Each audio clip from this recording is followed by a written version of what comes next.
C'est passé Monsieur Jollymore. Bonjour, Monsieur le Président et membres du Comité permanent sur la santé. Je suis reconnaissant d'avoir la chance de vous adresser la parole ici sur ce territoire traditionnel non cédé des Algonquins. Je m'appelle Jody Gilmore, je suis directeur exécutif du Community Based Research Center, le CBRC.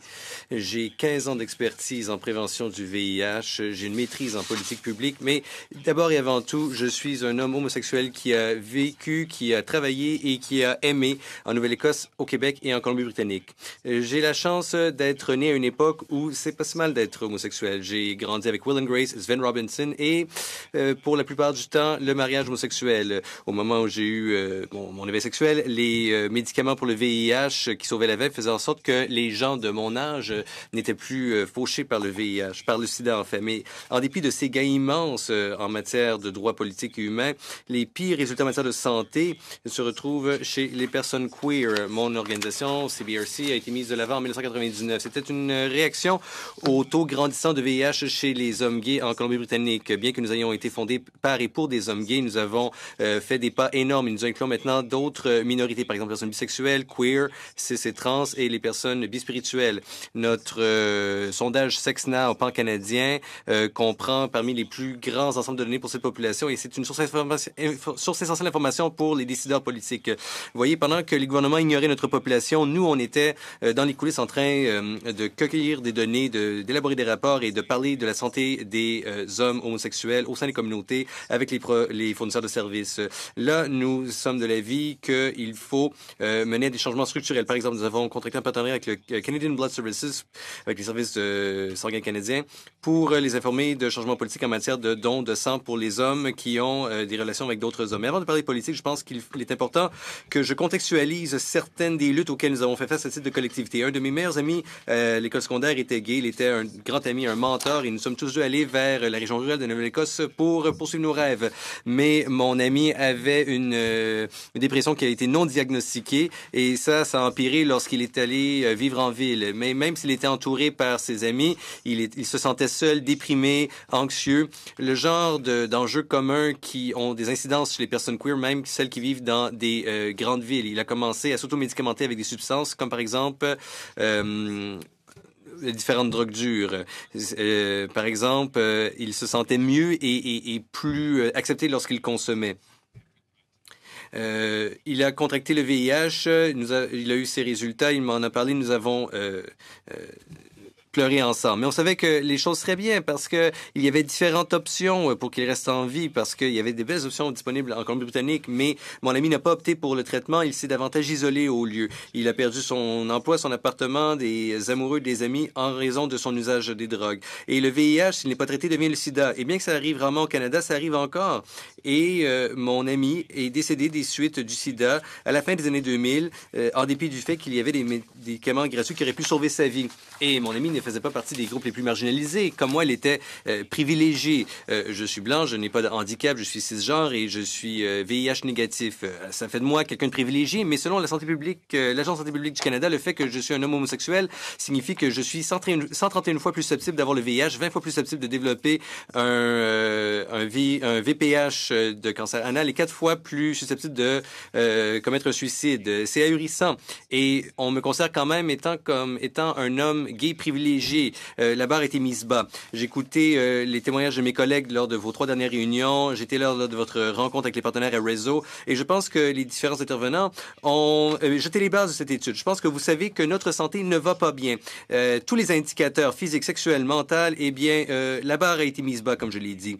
Et ça, c'est ce que nous savons avec des données très limitées. Si vraiment nous utilisions toutes les recherches, tous les outils de recherche et toutes les données du gouvernement fédéral, nous en saurions davantage. Alors, parlons de ce que le fédéral peut faire. Alors, mon ami avait des problèmes de santé mentale dont on n'a pas parlé à la maison ou à l'école. Des investissements récents en matière de santé mentale ont été faits, mais ce sont des investissements modestes qui, fréquemment, n'abordent pas la situation unique qui est celle des personnes queer. Nos incidences en matière de santé mentale et d'autres aspects de notre santé font en sorte que c'est très coûteux de traiter le problème plutôt que d'en faire la prévention. Alors, il faut Investir davantage en santé mentale et avoir des fonds spécifiques pour les minorités de genre et sexuelles. Le Fonds de santé mentale de l'Agence santé publique est un programme qui pourrait être élargi pour inclure du financement ciblé pour les organisations qui font du travail auprès des personnes queer. Il faut réduire aussi les préjudices. C'est ça qui nous tue. Il y a les préjudices, il y a la honte, il y a la peur qui renforce le stress, le traumatisme, mais ce sont ces préjudices qui nous empêchent d'accéder à des services dont nous avons besoin. C'est la raison pour laquelle il y a des taux de VIH et de ITS beaucoup plus élevés, des taux de toxicomanie plus élevés, de dépression, d'anxiété et de suicide.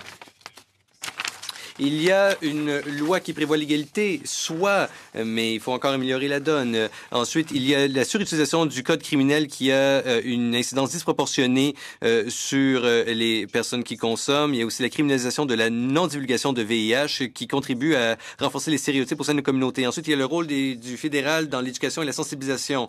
Le gouvernement subventionne des campagnes de marketing social au sujet de la toxicomanie, de l'antiracisme et de bien manger. Alors, on a besoin de financement ciblé pour améliorer la santé des personnes queer. Il y a différents exemples. Par exemple, le fonds de réduction des dangers pour les usagers, pour les toxicomanes, ou le fonds pour la santé mentale des Canadiens noirs. C'est génial, mais nous avons besoin aussi de fonds similaires pour les personnes queer. Ça peut être par la SPC, ça peut être par KaiHeart, ça peut être par d'autres.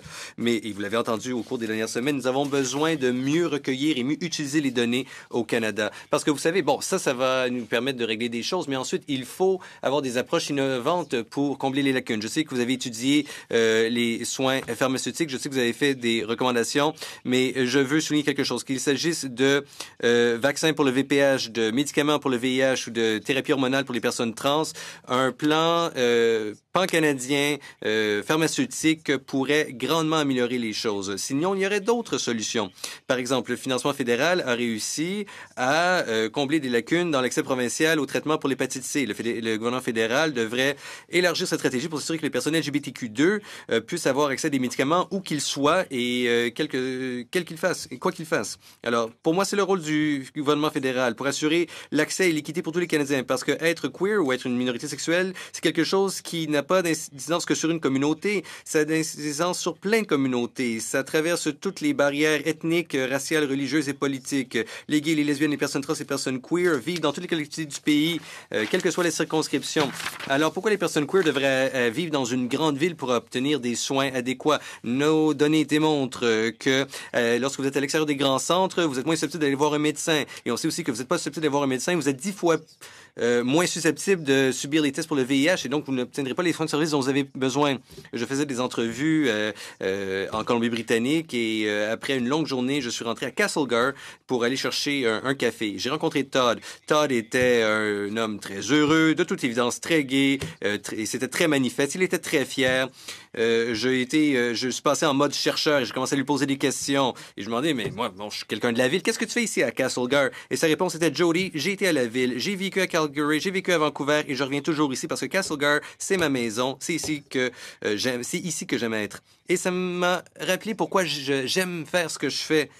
Je fais ce que je fais pour que des gens comme Todd n'aient pas à vivre dans les grandes villes pour se sentir en sécurité et obtenir les services dont ils ont besoin. Alors, je vais partager une citation avec vous en terminant. Au cours de notre histoire, des lois, des politiques mises en œuvre par le gouvernement a mené à la légitimation de bien plus que l'inégalité. Ils ont légitimisé la haine, la violence, ce qui a jeté l'opprobre sur les personnes ciblées. Cela faisait partie de des excuses formulées par le gouvernement en 2007 aux personnes LGBTQ2 au Canada. Monsieur le Président, membre du comité, il est temps de redresser la barre, de modifier les lois, les politiques qui mènent à de piètres résultats de santé pour les personnes queer, trans et bispirituelles. Je vous mets au défi de le faire. Je vous offre le soutien et l'expertise de mon organisation. Il me tarde de continuer de dialoguer avec vous pour voir comment nous pouvons faire les collectivités canadiennes plus sécuritaires et plus en santé pour les personnes queer.